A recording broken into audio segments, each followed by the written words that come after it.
इस वीडियो में हम स्लाइडिंग जाग की 2D engineering drawing crew software में ड्रा करना सीखेंगे। सबसे पहले मैं आपको बताना चाहता हूँ कि आज के इस वीडियो में हम कौन कौन से टॉपिक के ऊपर बात करेंगे और कौन कौन से टॉपिक जो है हम डिस्कस करेंगे। ठीक है, सबसे पहले जो है हम इस वीडियो में जो हमारे पास स्लाइडिंग जाग असेंबली है, ठीक है, सब असेंबली है, इसकी हम एक आइसोमेट्रिक व्यू बनाएंगे और इसके ऊपर ये जो बैलून है ये कैसे लगाते हैं इसके ऊपर हम बात करेंगे और बैलून की जो सेटिंग्स है इसके ऊपर हम बात करेंगे। ठीक है, इसके बाद हम यहाँ पर एक टेबल आप देख सकते हैं, इस टेबल के ऊपर हम बात करेंगे। ठीक है, और टेबल जो है वो ड्राइंग में कैसे ऐड करते हैं इसके ऊपर हम बात करेंगे। इसके बाद हम जो इसके व्यूज है, ठीक है, यहाँ पर आप देख सकते हैं कि स्लाइडिंग जाग की जो 2D व्यूज है वो कैसे बनते हैं क्रिप सॉफ्टवेयर में, या अगर आपके पास कोई भी पार्ट है, कोई भी असेंबली है, इसके अगर आपने डिफरेंट व्यू बनाने हैं वो क्रिप सॉफ्टवेयर में कैसे बनते हैं इसके ऊपर हम बात करेंगे। ठीक है, तो ये सारी चीजें सीखने के लिए मैं आपको क्रिप की स्क्रीन की तरफ लेके चलता हूँ। ठीक है, क्रिप सॉफ्टवेयर को ओपन करने के बाद आप सेलेक्ट वर्किंग डायरेक्टरी के ऊपर क्लिक कर लें और आपने वो फोल्डर और लोकेशन सेलेक्ट करना है जहाँ पर आपके जो डाटा है, ठीक है, बेंच वाइज असेंबली का जो प्रोजेक्ट है, ठीक है, जहाँ पर आपने वो सेव किया हुआ है वो फोल्डर और लोकेशन आपने सेलेक्ट करना होता है। मैं डेस्कटॉप के ऊपर क्लिक कर लेता हूँ और यहाँ पर हमारे पास एक फोल्डर मौजूद है बेंच वाइज असेंबली एंड क्रिप के नाम से। इसके ऊपर डबल क्लिक कर ले, ठीक है, और इसके बाद ओके करें।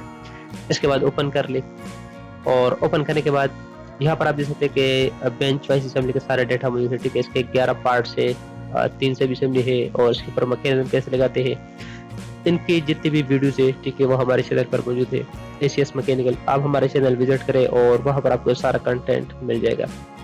इसके बाद हमने एक दूसरा सीरीज स्टार्ट किया था जिसमें हमने ये सीखना था कि जो बेंच वाइज असेंबली है इसके ड्राइंग्स जो है वो कैसे बनाते हैं, यानी सब असेंबली, मेन असेंबली और पार्ट्स की जो ड्राइंग है वो क्रिप सॉफ्टवेयर में कैसे बनते हैं। यहाँ पर हमारे पास ड्राइंग की एक फाइल है, इसके ऊपर क्लिक कर ले और उसको ओपन कर ले। इसको ओपन करने के बाद आप शीट 1 पर चले जाओ। ठीक है, ये है बेंच वाइज असेंबली की मेन असेंबली है। ठीक है, बेंच वाइज असेंबली की मेन असेंबली है। इसकी ड्राइंग जो है हमने वीडियो में सीखा था, जो नया सीरीज है, ठीक है, इसकी पहली वीडियो। इसके बाद फिर हमने जो दूसरी ड्राइंग बनाई थी वो थी बेस असेंबली की ड्राइंग और इसके व्यूज। और इसके बाद फिर हमने जो बेस असेंबली के जो पार्ट्स है, ठीक है, यहाँ पर आप सकते हैं इसके 3 पार्ट्स है, यानी बेस, जॉब प्लेट और स्क्रू। सबसे पहले हमने बेस की 2D इंजीनियरिंग ड्राइंग जो है वो हमने क्रिप सॉफ्टवेयर में ड्रा करना सीखा था। यहाँ पर आप सकते हैं ये है बेस की इंजीनियरिंग ड्राइंग। ठीक है, इसके बाद जो इसका दूसरा पार्ट है वो है जॉब प्लेट। तो जॉब प्लेट की भी हमने 2D इंजीनियरिंग ड्राइंग जो है वो हमने क्रिप सॉफ्टवेयर में ड्रा करना सीखा था। और इसके बाद जो इसका आखिरी पार्ट है यानी स्क्रू, यहाँ पर आप टेबल में देख सकते हैं। ठीक है, हमने स्क्रू की भी 2D इंजीनियरिंग ड्राइंग जो है वो हमने क्रिप सॉफ्टवेयर में ड्रा करना सीखा था। ठीक है, ये हमारे पास जो बेस असेंबली है ये कंप्लीट हो चुकी है। ठीक है, यानी इसकी बेस असेंबली की 2D इंजीनियरिंग ड्राइंग और इसके बाद इसके सारे पार्ट्स की जो 2D इंजीनियरिंग ड्राइंग है वो हमने क्रिप सॉफ्टवेयर में ड्रा करना सीखा था। आज से हम एक न्यू सीबीएसई में जो है इसकी ड्राइंग जो है वो हम ड्रा करना सीखेंगे। यहाँ पर आप शीट नंबर 1 पर आ जाओ। ठीक है, और यहाँ पर आप सकते हैं कि जो मेन असेंबली है 2 सीबीएसई फॉर्मेशन में है, जो बेस सीबीएसई है ये हमने कंप्लीट कर दिया। ठीक है, आज की इस वीडियो में हम जो स्लाइडिंग जैस सीबीएसई है इसकी ड्राइंग जो है वो हम क्रिप सॉफ्टवेयर में ड्रा करना सीखेंगे। स्लाइडिंग जैस सीबीएसई की ड्राइंग ड्रॉ करने से पहले यहाँ पर मैं एक शीट ऐड कर लेता हूँ। ठीक है, शीट ऐड करने के लिए प्लस के सिंबल के ऊपर क्लिक कर ले, यहाँ पर हमारे पास जो है एक शीट ऐड हो जाएगा। ठीक है, इसके बाद आप शीट नंबर 1 पर चले जाओ और यहाँ पर जो है जो जिस पार्ट या जिस असेंबली या मेन असेंबली का आपने ड्राइंग बनानी है इसके ऊपर आपने जो माउस की राइट बटन है वो अपने प्रेस करना है और इसके बाद फिर आपने ऐसे सेट/ऐड ड्राइंग मॉडल के ऊपर क्लिक करना है और इसके बाद फिर आपने शीट नंबर 8 पर जाना है। ठीक है, यानी जिस शीट पे आपने ड्राइंग बनानी है उस शीट पर आपने चले जाना है। यहाँ पर आने के बाद आपने जनरल व्यू के ऊपर क्लिक करना है। जनरल व्यू के ऊपर क्लिक करने के बाद आपने ओके करना है और इसके बाद जो माउस की लेफ्ट माउस बटन है वो अपने प्रेस कर रहे हैं तो आपके पास जो है जो स्लाइडिंग जैसे भी इसकी आइसोमेट्रिक की व्यू जो है यहाँ पर ऐड हो जाएगी। ठीक है, इसके बाद में जो स्लाइडिंग है इसकी एक कस्टम व्यू बना लेता हूँ। ठीक है, कस्टम व्यू बनाने के लिए इस असेंबली को मैं ओपन कर लेता हूँ। इसको ओपन करने के बाद फॉर एग्जाम्पल मुझे ये वाली व्यू चाहिए, मैं समझता हूँ कि इसमें ज़्यादा डिटेल मिली है। ठीक है, आपने वो व्यू सेलेक्ट करना है जहाँ पर ज़्यादा डिटेल शो हो। ठीक है, व्यू को सेट करने के बाद फिर आपने व्यू मैनेजर के ऊपर क्लिक करना है। व्यू मैनेजर के ऊपर क्लिक करने के बाद आपने ओरिएंट जो टैब है उसके ऊपर क्लिक करना है। ठीक है, और इसके बाद न्यू के ऊपर क्लिक करना है और यहाँ पर आप कस्टम व्यू लिखते हैं। और इसके बाद व्हील प्रेस कर ले तो आपके पास जो है यहाँ पर ये व्यू ऐड हो जाएगी। ठीक है, इसको क्लोज कर ले, रीजनरेट कर ले। ठीक है, रीजनरेट कर ले और इसके बाद सेव कर ले। सेव करने के बाद इस विंडो को क्लोज कर ले और क्लोज करने के बाद इस व्यू के ऊपर डबल क्लिक कर ले और यहाँ से जो है आप कस्टम व्यू सेलेक्ट करें। ठीक है, अप्लाई करें और ओके करें।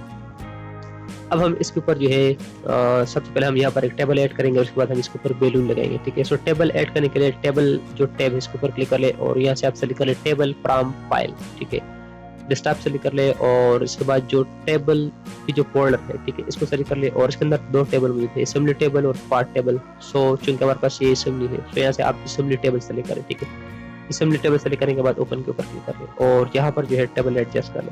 सो यहाँ पर अभी से कि हमारे पास जो स्लाइडिंग जैसे असेंबली है। सो यहाँ पर अभी से कि जो स्लाइडिंग जैसे असेंबली है ये इन सारे पार्ट्स पर शामिल है। ठीक है, जा प्लेट है, स्क्रू है, स्लाइडिंग की है, स्लाइडिंग जा है और एक इसके अंदर एक सेब असेंबली भी लगी है, वाइस स्क्रू सेब असेंबली। सो हम अपनी नेक्स्ट जितनी भी वीडियोस है इसमें हम इन सारे पार्ट्स और सेब असेंबली की जो ड्राइंग है वो हम क्रू सॉफ्टवेयर में ट्राई करना सीखेंगे। सबसे पहले ये जो स्केल है ये कम है। ठीक है, इस सबसे पहले मैं इसकी स्केल जो है वो इंक्रीज कर लेता हूँ। स्केल के ऊपर डबल क्लिक कर ले और यहाँ पर मैं इसकी स्केल करने पे फॉर एग्जाम्पल 3 ज्यादा हो गया, अगेन स्केल के ऊपर डबल क्लिक कर ले और यहाँ से स्केल आप 2 कर ले, एंटर प्रेस कर ले। इसके बाद हम इस स्लाइडिंग के ऊपर बैलून लगाएंगे। ठीक है, सो यहाँ पर बैलून की एक ऑप्शन जो है क्रिएट बैलून, इसके ऊपर क्लिक कर ले और यहाँ से जो फर्स्ट ऑप्शन है क्रिएट बैलून ऑल, इसके ऊपर क्लिक कर ले। इसके ऊपर क्लिक करने के बाद आपने टेबल की जो ये वाला पोर्शन है यहाँ पर भी सकते हैं कि हाईलाइट पर। ठीक है, इसके ऊपर क्लिक करेंगे तो आपके पास जो है इसके जो बैलून है वो ऑटोमेटिकली ऐड हो जाएंगे। ठीक है, अब जैसे कि मैंने स्टार्ट में यानी फर्स्ट वीडियो में आपको बताया था कि आपने बैलून जो है वो हॉरिजॉन्टल रखना है या वर्टिकल रखना है या दोनों की कॉम्बिनेशन करना है। ठीक है, तो इसको मैं फॉर एग्जांपल वर्टिकल कर लेता हूँ और इसके बाद इसकी मैं सेटिंग कर लेता हूँ जितने भी बैलून। ठीक है, अगर आपके पास जो बैलून की मार्किंग है वो क्लियर नहीं है, ठीक है, जैसे कि मैं टेबल में चले जाता हूँ। ठीक है, यहाँ पर हमारे पास 1 नंबर पर लगा हुआ है जा प्लेट। ठीक है, यहाँ पर आप आ जाए, ये है 1 नंबर पर जा प्लेट। ठीक है, तो इसकी मार्किंग जो है वो बिल्कुल क्लियर है। इसके बाद मैं दोबारा टेबल पर चले जाता हूँ और यहाँ पर मैं देख लेता हूँ कि पार्ट 0001 जो है 2 नंबर पर लगा हुआ है। ठीक है, यहाँ पर आप 2 नंबर पर आ जाए। ठीक है, ये है स्लाइडिंग की, ये मिरर पार्ट है। ठीक है, जब आप कोई भी पार्ट क्रू सॉफ्टवेयर में मिरर कर लेते तो आपके पास टेबल में इस तरह का नाम आ रहा होगा। ठीक है, तो इसकी भी मार्किंग आई थिंक क्लियर है। इसको मैं थोड़ा सा एडजस्ट कर देता हूँ। इसके बाद जो तीसरा पार्ट है, तीसरा पार्ट जो लगा हुआ है वो है स्क्रू। ठीक है, यहाँ पर आप सकते हैं कि स्क्रू है, तीसरा नंबर जो है वो स्क्रू है। सो इसकी मार्किंग जो है वो क्लियर नहीं है, तो इसकी मार्किंग मैं क्लियर कर लेता हूँ। ठीक है, इसकी अटैचमेंट जो है वो हम चेंज करेंगे। कैसे करेंगे, इस बैलून के ऊपर इसको सेलेक्ट कर ले पहले, इसके बाद जो माउस की राइट बटन है वो आप प्रेस कर ले और यहाँ से आप सेलेक्ट कर ले एडिट अटैचमेंट। ठीक है, इसके ऊपर क्लिक कर ले और इसके बाद फिर आप न्यू लोकेशन सेलेक्ट कर ले स्क्रू की। ठीक है, सो मैं इसके लिए इस लोकेशन को सेलेक्ट कर लेता हूँ। सो यहाँ पर इसकी जो लोकेशन है वो चेंज हो चुका है। ठीक है, अटैचमेंट जो है वो चेंज हो चुकी है और इसके बाद फिर मैं इसको एडजस्ट कर लेता हूँ। इसके बाद जो चौथे नंबर पर पार्ट है वो है स्लाइड की। सो हमारे पास जो स्लाइड की है इसकी मार्किंग भी क्लियर नहीं है, तो अगेन इसकी जो अटैचमेंट है वो मैं चेंज कर लेता हूँ और इस लोकेशन को सेलेक्ट कर ले, डन स्लैश रिटर्न और इसके बाद इसको मैं थोड़ा सा जो है इसको एडजस्ट कर लेता हूँ। ठीक है, इसके बाद जो 5 नंबर पर पार्ट है वो है स्लाइडिंग जॉ। तो हमारे पास जो है 5 नंबर पर ये स्लाइडिंग है तो इसकी मार्किंग जो है वो क्लियर है। 6 नंबर पर जो है वो है वाइस स्क्रू सेक्शन, तो इसकी मार्किंग भी आई थिंक क्लियर है, लेकिन इसको मैं थोड़ा सा यहाँ कर लेता हूँ। ठीक है, इसके ऊपर इसको सही कर ले और उसके बाद एडिट अटैचमेंट करें और इसके लिए मैं इस पॉइंट को सेलेक्ट कर लेता हूँ, फॉर एग्जांपल डन रिटर्न और इसके बाद जो है बैलून की हम एडजस्टमेंट करेंगे। इसके बाद हम बैलून की जो फॉन्ट है वो चेंज करेंगे और बैलून की जो साइज है, ठीक है, वो हम चेंज करेंगे।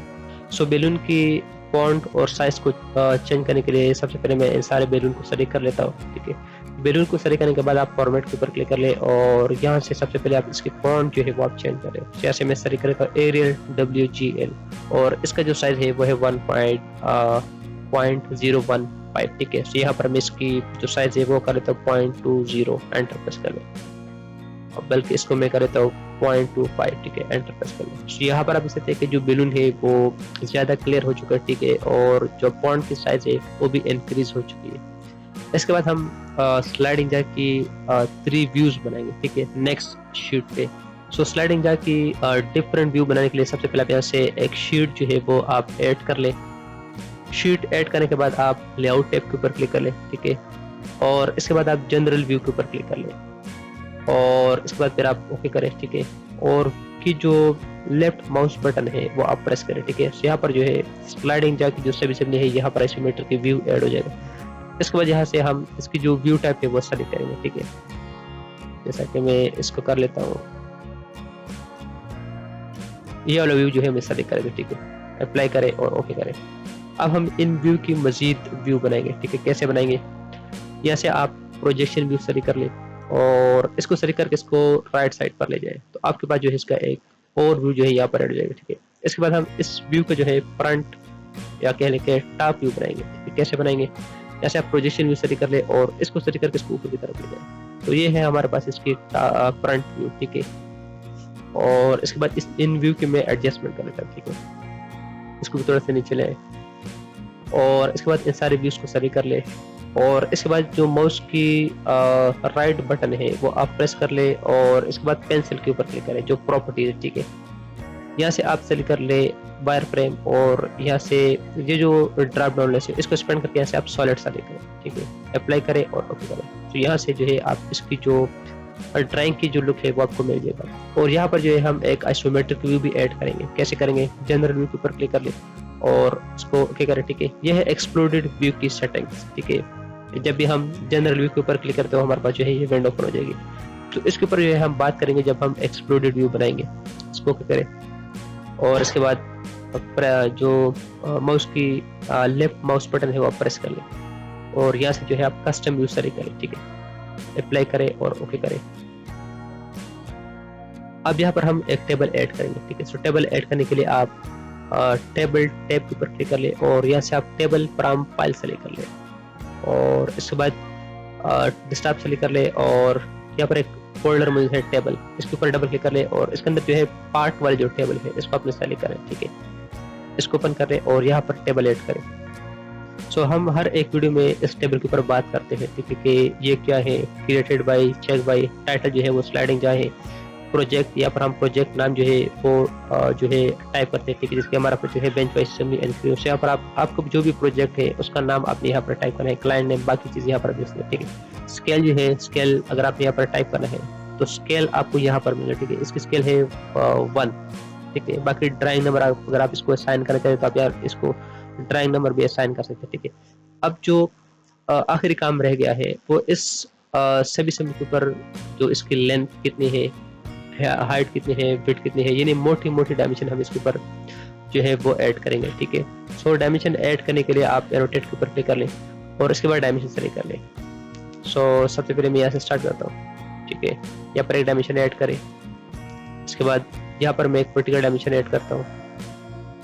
इसके बाद इसकी जो टोटल लेंथ है फॉर एग्जाम्पल, ठीक है, यहाँ से यहाँ तक एक डायमेंशन जो है मैं ऐड कर लेता हूँ और इसके बाद यहाँ से यहाँ तक एक डायमेंशन में ऐड कर लेता हूँ।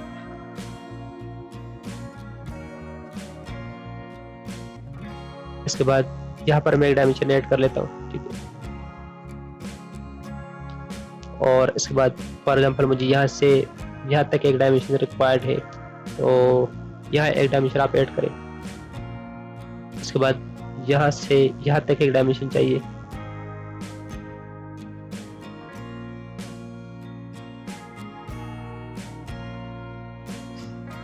और इसके लिए अगर आप समझते हैं कि जो डायमेंशन रिक्वायर्ड है वो आप यहाँ पर ऐड कर ले, ठीक है। इसके बाद हम इन डायमेंशन की सेटिंग करें। सबसे पहले आप इन डायमेंशन को सेलेक्ट कर ले, ठीक है। जितने भी डायमेंशन है सारे डायमेंशन आप सेलेक्ट कर ले,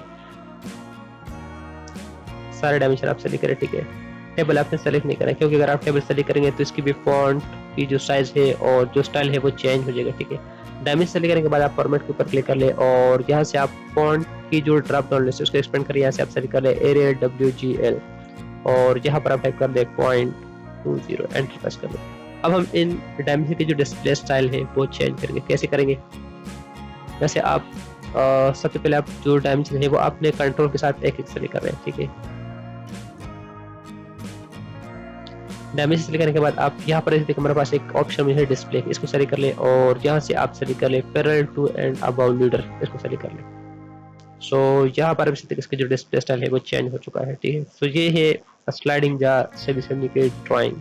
सो आज की वीडियो में हमने क्या क्या सीखा, कस्टम व्यू कैसे बनाते हैं, बैलून कैसे ऐड करते हैं, क्रिएट करते हैं, ठीक है, टेबल कैसे ऐड करते हैं, और इसके अलावा हमने इसकी जो व्यूज है, ठीक है, 3 व्यूज क्रू सॉफ्टवेयर में कैसे क्रिएट करते हैं वो आज हमने इस वीडियो में सीखा, ठीक है।